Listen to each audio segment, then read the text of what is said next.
Welcome back. Telangana రాజకీయాల్లో విమర్శల స్థాయి రోజు రోజుకు దిగజారుతోందా?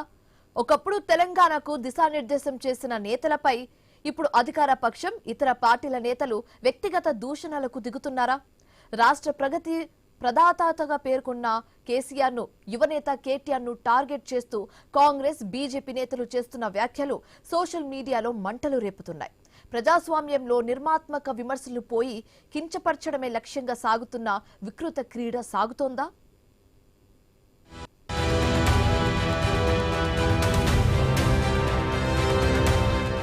తెలంగాణను 1 కోటి ఎకరాల మాగాణంగా మార్చిన అపర భగీరథుడు కేసీఆర్. అలాంటి నాయకుడిపై బీజేపీ ఎంపీ ధర్మపురి అరవింద్ వంటి నేతలు చేస్తున్న వ్యాఖ్యలు అత్యంత దురదృష్టకరం. కేసీఆర్ హయాంలో రాష్ట్రం ఎలా వెలిగిపోయిందో మర్చిపోయి కేవలం రాజకీయ లబ్ధి కోసమే ఆయనపై బురద చల్లుతున్నారని సామాన్య ప్రజానికం సైతం అభిప్రాయపడుతోంది. ముఠా నాయకుడు అంటూ ఒక మాజీ ముఖ్యమంత్రిని సంబోధించడం అరవింద్ సంస్కారానికి మచ్చాని, అభివృద్ధిపై చర్చించే దమ్ము లేకనే ఇలాంటి భాష వాడుతున్నారని బీఆర్ఎస్ శ్రేణులు ఆగ్రహం వ్యక్తం చేస్తున్నాయి. మరోవైపు తెలంగాణ ఐటీ రంగాన్ని ప్రపంచ పటంలో నిలబెట్టిన కేటీఆర్ ను లక్ష్యంగా చేసుకుని కాంగ్రెస్ ఎమ్మెల్యేలు, నేతలు చేస్తున్న విమర్శలు మరీ హేయంగా ఉన్నాయి. కేటీఆర్ అడిగే ప్రశ్నలకు సమాధానం చెప్పలేక కాంగ్రెస్ నేతలు వ్యక్తిగత దూషణలకు దిగుతున్నారు. ముఖ్యంగా కేంద్ర మంత్రి బండి సంజయ్ వంటి వారు సైతం కేటీఆర్ ను కించపరిచేలా మాట్లాడడం వెనుక ఆయన ఎదుగుదల పట్ల ఉన్న అసూయే కారణమని స్పష్టమవుతోంది.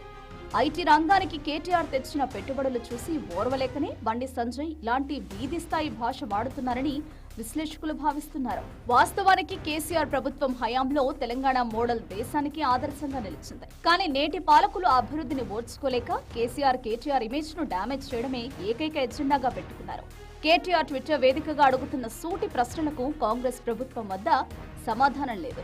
రైతు బంధు ఎక్కడ ఆగింది, 6 గ్యారెంటీలు ఏమయ్యాయి అని ప్రశ్నిస్తే దానికి సమాధానం చెప్పకుండా కేటీఆర్ ను వ్యక్తిగతంగా టార్గెట్ చేయడం దేనికి సంకేతమని జనం ప్రశ్నిస్తున్నారు.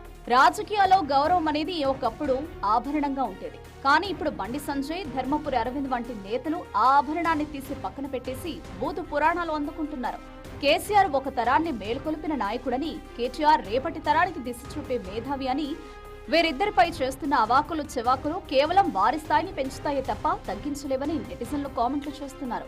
తప్పును తప్పు అని వేలెత్తి చూపినప్పుడు ఆ తప్పును సరిదిద్దుకోకుండా ప్రశ్నించిన గొంతును నొక్కేయాలని చూడటం ఏ రకమైన పాలన అని విమర్శలు వెలువెత్తుతున్నాయి.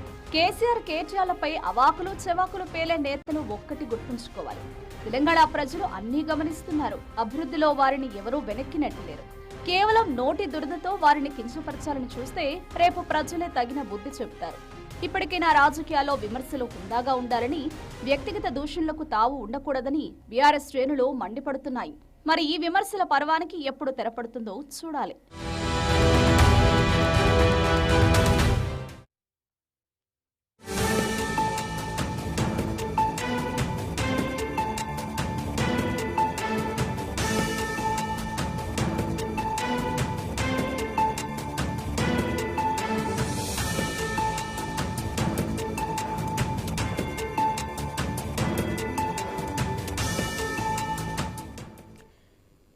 బ్రేకింగ్ న్యూస్ చూస్తున్నాము. ఖమ్మం జిల్లా మధిరాలో విషాదం నెలకొంది.